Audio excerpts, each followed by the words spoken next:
പത്രം മറ്റൊരു അടിപൊളി സ്റ്റോറിയിലേക്ക് സ്വാഗതം. അങ്ങനെ നവീനാണെങ്കിൽ നന്ദുവിൻ്റെ കല്യാണം അറിയിച്ച് വീട്ടിൽ ചെന്നിരിക്കുകയാണ്. വീട്ടുകാർക്കൊക്കെ വലിയ സന്തോഷമാവുകയാണ്. കനകയും ഗോവിന്ദനും ഈ വിവാഹം നടത്താൻ തന്നെ തീരുമാനിക്കുകയാണ്. പക്ഷെ നന്ദുവിനാണെങ്കിൽ ഒരു താല്പര്യമില്ല.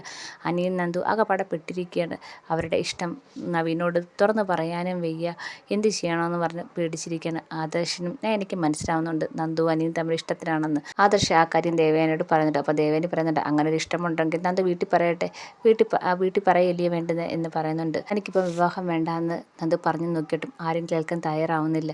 നന്ദു പറയുന്നതൊന്നും ആർക്കും കേൾക്കണ്ട. വിവാഹവുമായി മുന്നോട്ട് പോകാൻ തന്നെ തീരുമാനിക്കുകയാണ് കനകയും ഗോവിന്ദനും.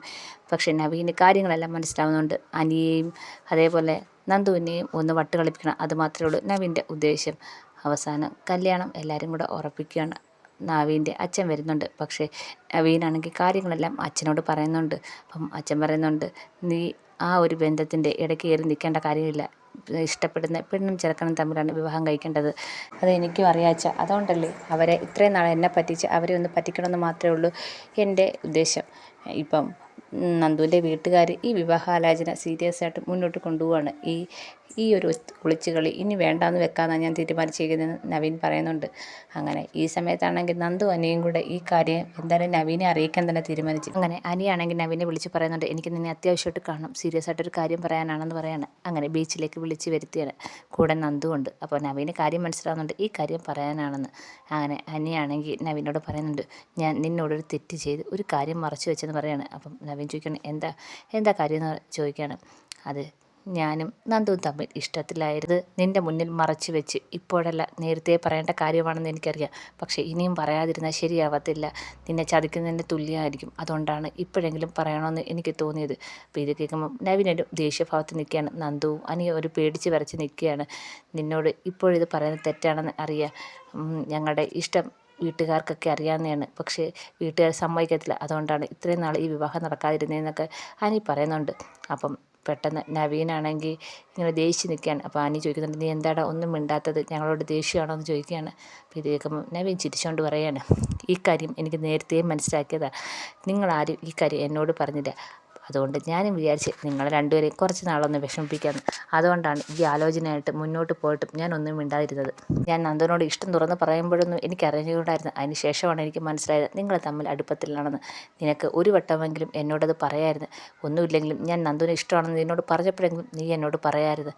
അപ്പം അനിയാണെങ്കിൽ സങ്കടത്തോടെ പറയുന്നുണ്ട്, ഞാൻ നിന്നെ തെറ്റിദ്ധരിച്ചിട്ട് എനിക്ക് ഭയമായിപ്പോയി നിന്നോടത് പറയാൻ. നന്ദുവിനെ എനിക്ക് നീ ഇഷ്ടപ്പെടുമോ എന്നുള്ളൊരു തോന്നൽ. നിന്നെപ്പോലൊരു നല്ലൊരു ചെറുക്കൻ്റെ ആലോചന വന്നു കഴിഞ്ഞാൽ ആരാന്ന് വേണ്ടാന്ന് വെക്കുന്നത്. അതുകൊണ്ട് ഞാൻ പേടിച്ചു പോയി. അതുകൊണ്ട് മുന്നോട്ട് പോകണ്ട, നന്ദു ആ കാര്യം അറിയണ്ടെന്നൊക്കെ ഞാൻ വിചാരിച്ചു എന്നൊക്കെ അനി പറയുന്നുണ്ട്. അപ്പം നവീൻ പറയുന്നുണ്ട്, നീ എന്നെ ഇത്രയാണോ മനസ്സിലാക്കിയത്? ഞാൻ നിങ്ങളുടെ ബെസ്റ്റ് ഫ്രണ്ട്സ് അല്ലേ, എന്തായാലും നിങ്ങളുടെ കൂടെ അല്ലേ ഞാൻ നിൽക്കത്തോളൂ എന്ന് പറയാണ്. അങ്ങനെ കാര്യങ്ങളൊക്കെ നവീനെ പറഞ്ഞ് മനസ്സിലാക്കുന്നുണ്ട്. അങ്ങനെ അവർക്ക് രണ്ടുപേർക്കും സന്തോഷമാവുന്നുണ്ട്. ഇനി ഈ കാര്യം വീട്ടുകാരെ പറഞ്ഞ് മനസ്സിലാക്കണമെന്ന് നവീൻ പറയുന്നുണ്ട്. എങ്ങനെ പറഞ്ഞ് മനസ്സിലാക്കും, നന്ദുവിൻ്റെ വീട്ടുകാർ എന്ത് പറയും എന്നൊക്കെ അവർ ആലോചിക്കുകയാണ്. അപ്പം അനി പറയുന്നുണ്ട്, ഒരു കാര്യം ചെയ്യ്, നീ പറ. നന്ദുവായിട്ട് സംസാരിച്ചപ്പം നന്ദു എന്നെ ആ ഒരു രീതിയിലല്ല കണ്ടത്. അതുകൊണ്ട് ഈ ആലോചനയായിട്ട് എനിക്ക് മുന്നോട്ട് പോകാൻ താല്പര്യമില്ല എന്നുള്ള കാര്യം പറയാൻ നവീനെ പറഞ്ഞേൽപ്പിക്കുന്നുണ്ട്. അങ്ങനെ നവീനാണെങ്കിൽ ആ കാര്യങ്ങളെല്ലാം നന്ദുവിൻ്റെ വീട്ടുകാരെ അറിയിക്കുന്നുണ്ട്. അപ്പം നന്ദുവിൻ്റെ വീട്ടുകാർക്കെല്ലാം വിഷമാവുന്നുണ്ട്. അപ്പം നവീൻ പറയുന്നുണ്ട്, ഇഷ്ടപ്പെടുന്ന ചെറുക്കനും പെണ്ണും തമ്മിലല്ലേ വിവാഹം കഴിച്ച് ഒരുമിച്ച് ജീവിക്കേണ്ടത്. എന്നെ അങ്ങനെ ഒരു രീതിയിൽ നന്ദു കണ്ടിട്ടില്ലെന്ന് എന്നോട് പറഞ്ഞപ്പോൾ പിന്നെ ഞാൻ അവളെ എങ്ങനെയാണ് വിവാഹം കഴിക്കുന്നതെന്നൊക്കെ നവീൻ ചോദിക്കുന്നുണ്ട്. അതിനുശേഷം കമലയ്ക്കും ഗോവിന്ദനും നല്ല വിഷമാവുന്നുണ്ട്.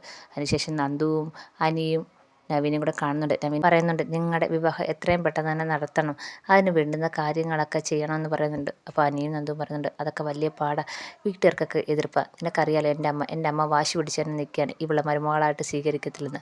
പിന്നെ 2 ചേച്ചിമാർ വീട്ടിലേക്ക് വന്നതുകൊണ്ട് തന്നെ മൂന്നാമതൊരു മോളെയും കൂടെ അങ്ങോട്ട് കെട്ടിച്ചയക്കാൻ നന്ദുവിൻ്റെ അച്ഛനും അമ്മയ്ക്കും താല്പര്യമില്ല.